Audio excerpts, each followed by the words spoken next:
السلام علیکم ورحمت الله. سهار وختي خوشاله یم. دا سړی چې سبا راپاڅي که په ښه کار باندې پیل وکړي خوشاله یم. موږ خو مرضیان یو،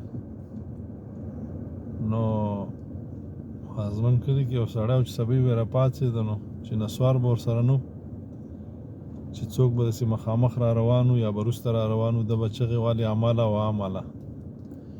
نو موږ هم چې دی نشیان یو چې سبا یې راپاڅي یو ښه شی وګورو، طبیعت هم ښه. نو ځوانان ویښ شوي دي، پوه هم لري، آفرین. په زغرده چغې وایي چې موږ لوی افغانستان غواړو، موږ خپله ژبه غواړو، موږ په خپله ژبه زده کړې غواړو، موږ په خپله خاوره خپل اختیار غواړو. خو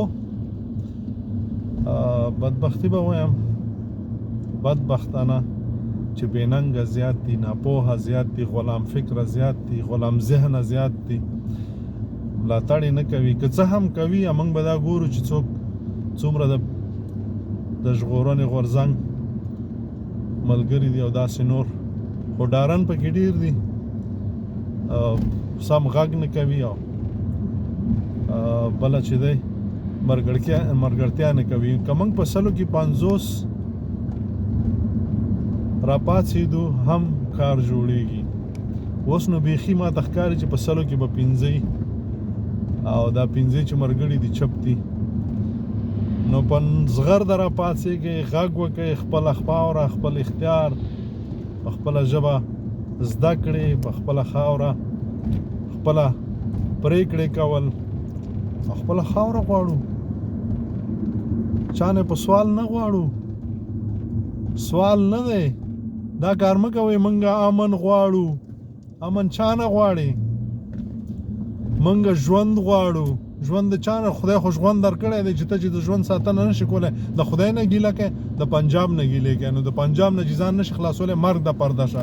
د دې ژوند نه زر کره ته درته مرګ ګټور دی.